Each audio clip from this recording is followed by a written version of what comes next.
Welcome, everyone. Welcome to Google Plus and to Google Plus Hangouts. My name is David Drummond. I'm a Senior Vice President at Google, and I want to issue a warm welcome to all of you who are watching this on the United Nations YouTube channel. Today we have a great opportunity for a discussion with some young people from many parts of the world, and they'll have an opportunity to discuss, ask questions and discuss some issues with United Nations Secretary General Ban Ki-moon, who we are extremely honored and pleased to be joining us today. So we'll have some introductions, and then we're going to get right into some questions and some great discussion. So first, we'd love to have Secretary General, who I see in the Hangout, who's just joined the Hangout, Secretary General Ban Ki-moon. We'd love for you to introduce yourself to the group and to the Hangout. Welcome. Hi, everyone. It's a great pleasure to be with you today. Hey. My name is Ban Ki-moon, Secretary General of the United Nations. And thanks to everyone at Google, particularly Senior Vice President David Drummond, I'm able to be connected with all the young leaders around the world. It's a great pleasure to speak with you, young leaders and leaders of tomorrow. I'm a great believer, as you are, in the United Nations. That came when I was a very young boy, when Korea was attacked by North Koreans in 1950. I was merely 7 years old, and I saw the destruction of the war. But at the same time, I saw a strong sense of hope and encouragement from the United Nations. Many people came to our aid to rescue us from the aggression. And while we were on the verge of collapse, we were dramatically rescued. And thereafter, the United Nations has provided us a social, economic development. That's why I'm now here sitting as the Secretary General of the United Nations. We are living in an era of change. The world has big challenges, at the same time, big opportunities. Depending upon how we address these challenges, we can make this world better for all. Great transformations are taking place, but new technologies are now making us things possible. How to use these new technologies, how to be connected with all the people around the world. That is one of my priorities. In that regard, I'm very much happy to speak with the young people like yourselves today. I'm sitting in a room, my room. This is the place where I'm meeting world leaders, particularly during General Assembly, when President, Prime Minister, and Foreign Ministers, when they come. Now this room is open to you. I'm ready to discuss with you. Any questions, any good suggestions? I need some fresh, creative ideas from young people like yourselves. Thank you. Great. Well, thank you, Mr. Secretary General. So let's see if we can get some fresh ideas from our participants. But first, we'd like to have each of them go ahead and introduce themselves briefly, starting with Paula. Go ahead. Hi, I'm Paula. I'm 23 years old. I'm from Brazil, and I'm a journalist. Miriam. Miriam, I think you're on mute.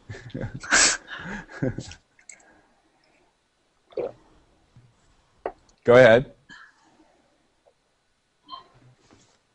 Okay, I think we're still unable to hear you, Miriam. Perhaps we can try to take you off mute and go ahead with Nick, and we'll come back to you. Hi, I'm Nick. I'm 16 years old, and I'm the founder of a technology company called Samli, which recently received investment from the Hong Kong billionaire Li Ka-shing. Thank you. Yeah. Okay. Judy, go ahead. Hi, my name is Judy. I'm 29 years old. I work with Youth Agenda, which is an organization that works with young people in Nairobi City. Natalie. Hi, my name is Natalie. I'm actually a middle school teacher and a graduate student in history, as well as vice chairperson of an outdoor education foundation. And you're based where? Oh, in the United States, in Colorado. Great. Fadhil. Hi, I'm Fadhil Barkeer, 27 years old, a Muslim by faith from Colombo, Sri Lanka. I work with young people to encourage positive and active youth participation through volunteering and engaging in societal development. I'm currently serving as a UN volunteer. Great. Well, thanks. Miriam, do we have you back? No, unfortunately we don't. We'll try to keep working on this, but let's go forward with some questions for the Secretary General. Paula, I think you're first up. Okay. Hello, Mr. Secretary General. My question is, despite huge efforts by the international community over many years, poverty and inequality remain a big problem for developing and developed countries. Here in Brazil, we have the so-called favelas, the shanty towns around the big cities, and it seems like the government is working up to do anything so we can prepare only for the World Cup in 2014. How can we have real international action to eradicate poverty? That's a great question, most important question. In fact, in Millennium Development Goals, number one pillar of Millennium Development Goals, MDG, is how to reduce and eliminate this hunger. I myself went to see a favela. I know that the Brazilian government has good policies like Bolsa Familia or Fome Zero. This is family allowance or zero hunger. This is in line with the UN's MDG goals. And I also visited Kibera in Kenya. This is the largest slums in Africa, maybe in the world. I was so humbled, so saddened by what I have seen in favela and in Kibera. But at the same time, I saw a great energy and hope among young people. They were united. They were very much committed to do better for their own future. Brazil is in the lead in this sense, in reducing poverty. Former President Lula, he made a great contribution, and current President Dilma Rousseff, she is also very much committed. One good news is that all the countries around the world, led by some good exemplary countries like Brazil, have been making good progress in eliminating this abject poverty and hunger. Recently, the World Bank has announced that we have met the target of Millennium Development Goals number 1 in cutting in half the number of people living in extreme poverty. That is good news, but that means we have still 50% of people living in abject poverty, that we are committed to do that. Millennium Development Goals, which was adopted by the world leaders in 2000 on the occasion of celebrating new millennia, they have adopted the blueprint. Let us reduce this abject poverty, and let us provide good education, primary education at least. But unfortunately still, 67 million people are out of school. Let us empower women. Let us keep this planet Earth environmentally sustainable. Let us address climate change. Let us reduce the number of people who are being affected by HIV/AIDS. These are important goals which we are striving to achieve. The target is 2015. We have less than 3 years left. The scorecards are uneven, depending upon where you are coming from. The countries in sub-Saharan Africa, they are not doing well. But all in all, I believe that if there is a strong political will by the leaders and strong participation by the people like yourselves and business communities, then I think we will be able to meet the target by 2015. Then what will happen after 2015? We are now working on new vision, the post MDG, post-2015. And we will discuss with you. After all, you are going to be the leaders of tomorrow. Any feedback, Okay, thank Paula? you very much. Great, great. Well, our next question was going to be from Miriam. So Miriam, can you participate yet, or are you still on mute? Okay, well, I'm going to, it looks like you still are, so I'm going to ask your question for you. Miriam it's Miriam Otieno. Miriam is 27 and she lives in Nairobi. She's the youth representative on the National Council of the Kenya Girl Guides Association and has been volunteering with the organization since she was 7 years old. So here's Miriam's question. Mr. Secretary General, rather than just working for women and youth, how do you plan to encourage the UN and member states to work in partnership with women and youth to better involve them in decision-making processes? Hopefully I got that right, Miriam. One of my 5 action agendas for Secretary General for coming 5 years during my second term is to work with and work for women and young people. I think this is a very important agenda which we all need to work together. In terms of population, there are more women than men among 7 billion people. That means half the sky is held up and supported by women. Therefore, it is only natural, only right that we do at least equal.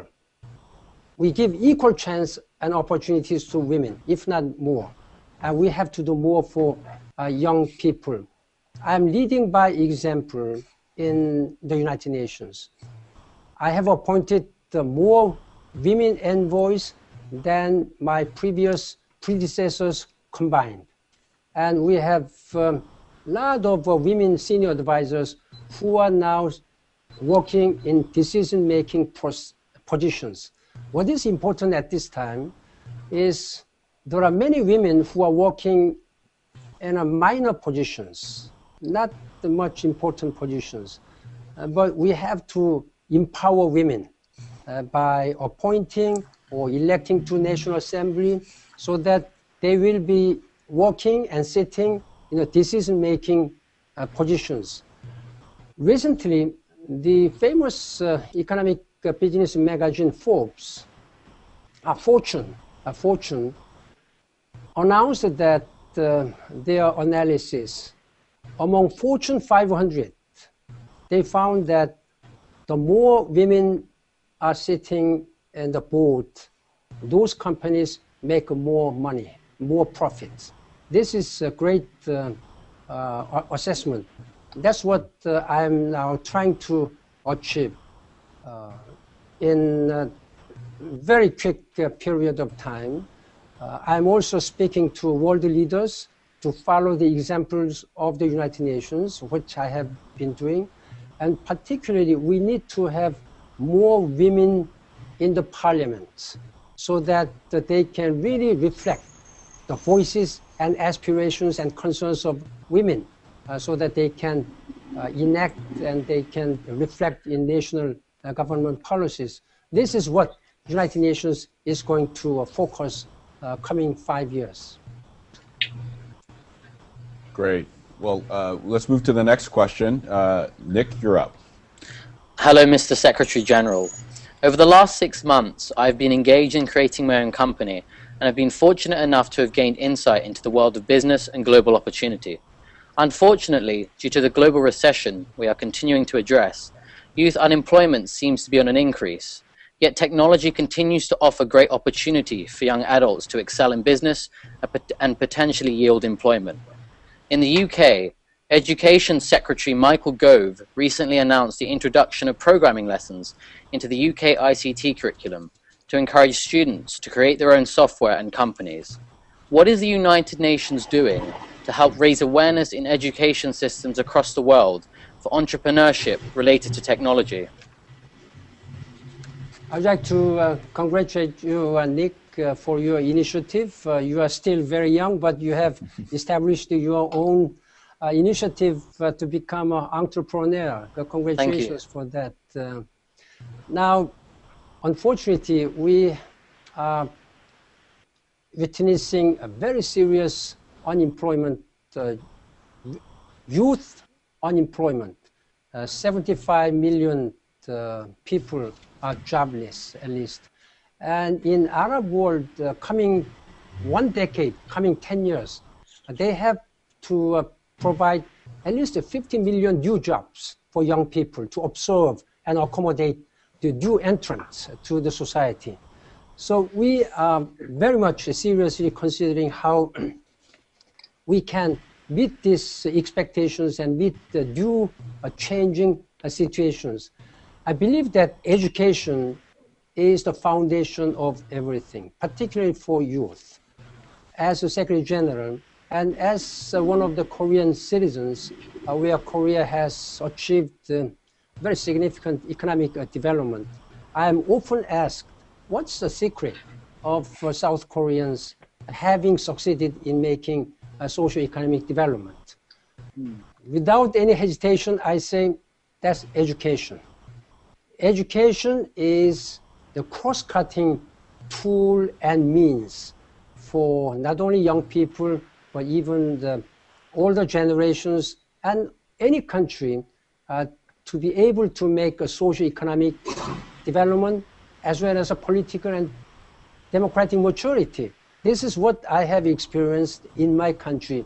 I'm just asking and urging the leaders of the world, particularly developing countries, that they should invest more, smart investment in education. At this time, with all these Millennium Development Goals priority focus, we have 60 million young people, young children who are out of school. We have to eliminate this number. We have to provide primary education, minimum primary education to all the people. And I wish you all the best, Nick. Thank you so much. Yes. Great. Well, thank you, Mr. Secretary General. Let's move on to the next question, and that'll be asked by Judy in Nairobi. Thank you, David. Hello, Mr. Secretary General. My question today has a lot to do with Kenya currently and across the world, what the things are going around. We have currently in Kenya suffered a number of terrorist attacks. And my question is focusing around that topic. What are the key steps being taken by the United Nations to reduce misconceptions and discrimination of certain ethnicities while combating terrorism? I have been making always clear that terrorism, whatever the purpose is, whatever the reasons may be, wherever it may be, cannot be justified. Terrorism must be fought, and we have to eliminate this terrorism. United Nations General Assembly has unanimously adopted a resolution. This is a global terrorism strategy, counterterrorism strategy. And we have established a counterterrorism task force. We are working very closely with the Security Council. We are working very closely with all member states. This terrorism should not be seen as only law enforcement or political or security issues. This has a lot of various dimensions where we have to address. Development is one of the areas. When we achieve socio-economic development, when we achieve democratic maturity, that means we are reducing the sources of grievances, which may be turned into sources of terrorism. So we have to invest more in development. We have to try to build more harmonious, more reconciliatory, more cooperative society. So we are trying to have a comprehensive strategy to address this terrorism. This is not only law enforcement or countering terrorism. Therefore, I would really hope that world leaders will have a comprehensive counterterrorism strategy. I appreciate the Kenyan government and many other governments who have been suffering but making a great strategy, and leaders are committed, particularly when it comes to Kenya. You are providing many young women and men to peacekeeping operations, and also particularly in Somalia, in AMISOM, African peacekeeping missions in Somalia. They are fighting this terrorism in Somalia. Therefore, this needs whole international community's support. Terrorism does not respect any nation, does not respect the border, does not respect ethnicities, does not respect religion. And therefore, we have to all be united in countering terrorism. Very well. Thank you for that. Next question is from Natalie in Colorado in the United States. Hi, Mr. Secretary General. I am honored and excited to speak with you today. According to your 5-year action agenda, the United Nations intends to use a preventative approach to address human rights violations. How could the UN utilize the power of the internet to help break down barriers to communication in order to promote human rights around the world? I have put this prevention as one of very important 5 action agendas because I have experienced and I have seen how important that we need to prevent all the crises from happening. Once it happens, you have to mobilize massive resources, whether it be manpower or monetary resources. But when we invest a smart way in prevention, for example, whether it is man-made conflicts, a crisis, or it is a natural disasters. In case of natural disasters, we may not be able to predict or prevent tsunami or earthquake, but by employing technology, by detecting and monitoring, an early warning system will always give enough time for people to evacuate or to people to prepare for that. Or good, correct weather forecast can save many lives and human lives and property damages. This is a very smart way we can invest. That is why United Nations is focusing more on this preventive diplomacy when it comes to regional conflicts. We have launched a global disaster risk reduction strategy worldwide. And I'm asking many governments, they should invest more in making this disaster risk preparedness. For example, a good example is we can find in Bangladesh.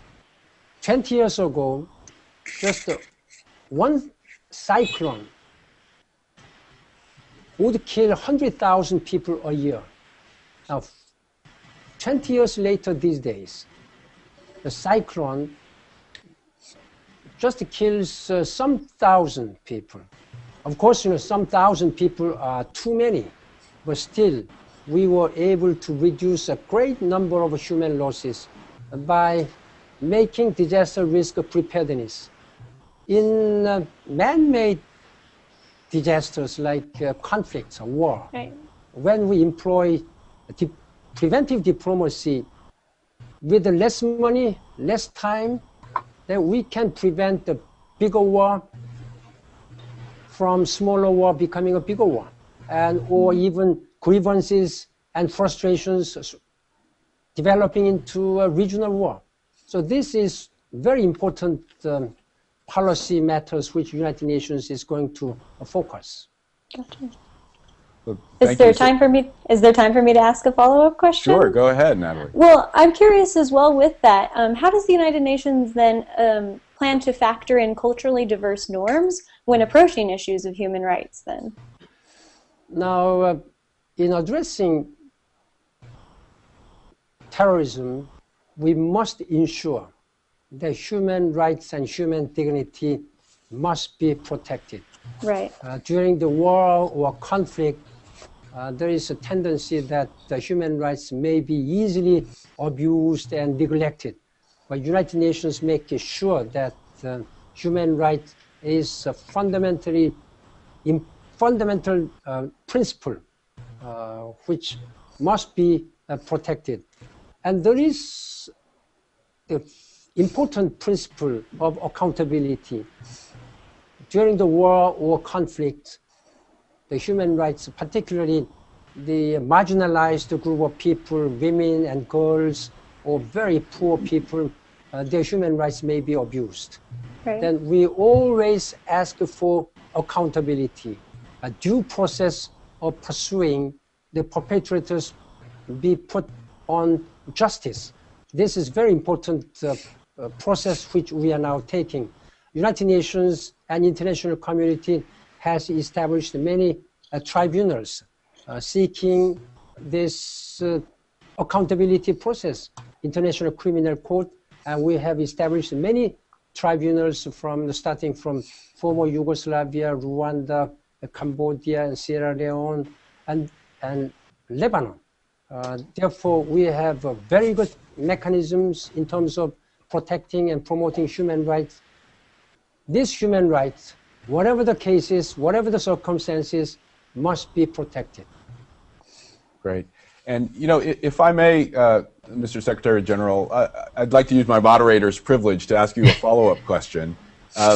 You know, we're here using the power of the internet to express ourselves and to interact all across the world at once. And I wanted to ask you about internet freedom. You know, internet freedom is something that's really cherished here at Google, and you know, we regard that as a human right in today's society. But yet we are concerned sometimes that governments around the world seem to be looking to censor the internet and to restrict citizens' ability to express themselves within their countries and even across borders. And sometimes that's not just the countries you expect, but also many democracies. And so what can you tell us about your views about how to convince the international community and governments to preserve internet freedom for all as a human right? We are living in an era of global communication. Owing to a great technological development like internet and Twitter, Facebook, and we are benefiting from a Google service today. We are being connected. If we connect this new technology, new communication technology, we can save a huge resource as well as human lives. For example, when earthquake hit Haiti, more than 300,000 people were killed. And United Nations really wanted to help Haitian people. We made our own video to raise awareness of this urgent need for help for Haitian people. It was visited by only 6,000 people when United Nations video was produced on YouTube. Then Linkin Park, the band Linkin Park, they put this into with their music, with the download to donate. Soon, it was visited by 6 million people. Right. It's 1,000 times more. That was done instantly, almost. And we were very much grateful to not only Linkin Park band, but we are the beneficiary of this great progress of global communication. Now, with the global communication, everybody can become a monitor, watcher for human rights. Everybody can become a source of very critical information to government or policymakers. We have millions or even billions of people, 6 billion people are using mobile phone these days. Right. Among 7 billion people, there are 6 billion mobile phones are now used by people. So you can use these mobile phones, internet, Twitter, Facebook, whatever, Google service. You can inform your government leaders, business community leaders, United Nations, so that we can swiftly dispatch our monitors, we can send our humanitarian assistance, we can keep and protect human rights of people around the world. That's a great transformation, great benefit for us. Wonderful. Thank you. Thank you.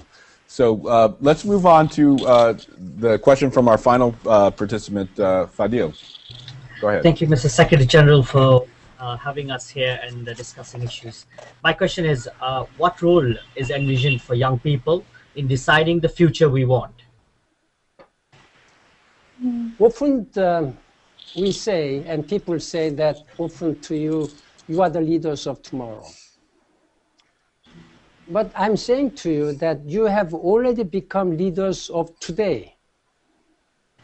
I'm Secretary General, and I may be one of the leaders of today, but soon we will have to hand over all these torches to you. You have to prepare yourself to be the leaders of today and tomorrow. Look at what had happened in Arab Spring. It was mainly young people and women who came to the street shouting and demanding their rightful opportunities and rightful choices and places. I think it was quite a legitimate aspiration. Some leaders have listened to your calls, but some leaders have not listened yet. Look at the case in Syria. Still, many people are being killed at this time, even now. More than 9,000 people have been killed. Now, my message to you is that be a global citizen. You may come from United States, Kenya, or Brazil, Sri Lanka, or any place around the world. But this world may be big, but this world has become very small. We are living in a very smaller world owing to the global communication. We are one family. There is no such a traditional national territorial border. There is no border lines. So look beyond your national borders. Look beyond, reach your vision all throughout the world. It's important that you have a global vision, you share global ideals, and you are committed as a global citizen. That is the way you will be able to carry on the torches, addressing climate changes, food crisis, water scarcity, energy shortages, and gender empowerment, and global health issues. There are millions and millions of people are dying.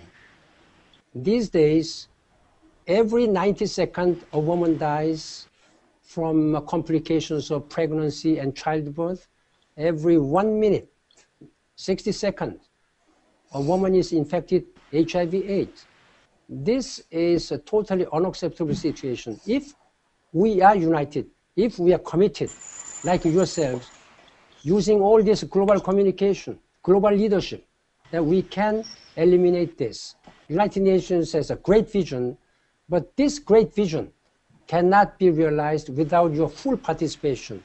Let us work together to shape the future as we want, to realize the world we want. This is our great ideals and hope. That is why we are looking for Sustainable Development Rio Plus 20 Summit meeting in Rio de Janeiro in June. This will be a once-in-a-generation opportunities for us to work together. Government leaders, business communities, youth, women, academics, religious leaders, and philanthropists. You should be united and work together to realize this world we want. David, I have a follow-up. Is that okay? Yeah, absolutely. Please, Okay. go ahead. Thank you, Mr. Secretary General, for your answer. Just to highlight, in Sri Lanka, looking at, obviously you mentioned Rio Plus 20, we have a lot of young people working on Rio Plus 20 in Sri Lanka. Recently, we formed a new movement called Youth for Greener Sri Lanka.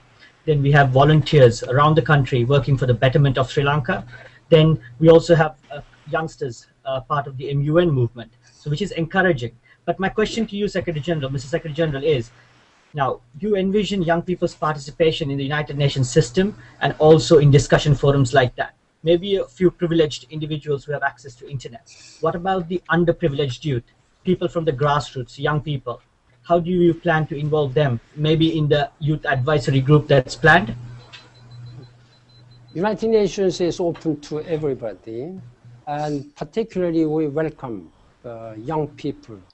We have established young professional programs.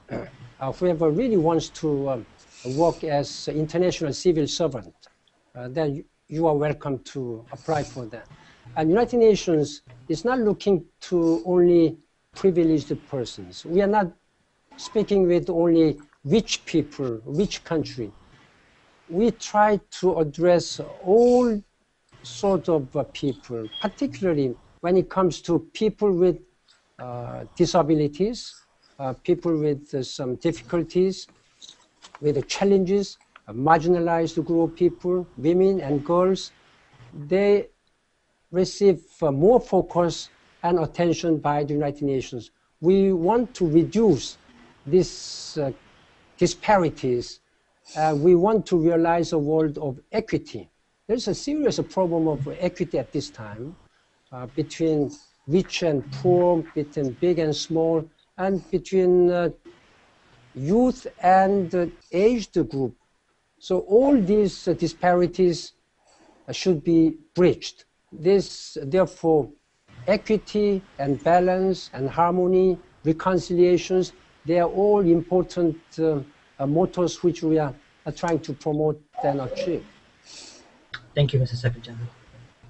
Great. Well, with that, I think we're about out of time, but I wanted to thank all of you for participating in this great discussion. And you know, we are really thrilled at Google to be hosting this.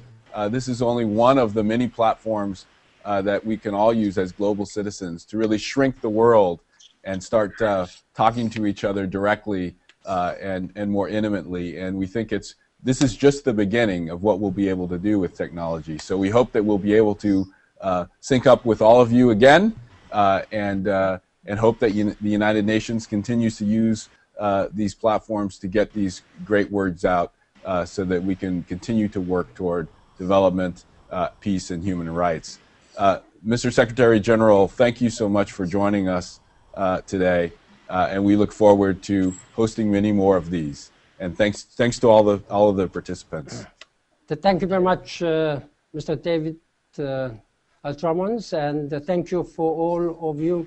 Even though we are connected through a computer like this, you are welcome to come to the United Nations so that I can have a dialogue with you in person. And I wish you all the best until then. And all right, I really ask your commitment. Thank you. Thank you. Mr. Secretary General. Thanks, everyone. We're going to take you up on that. Yeah.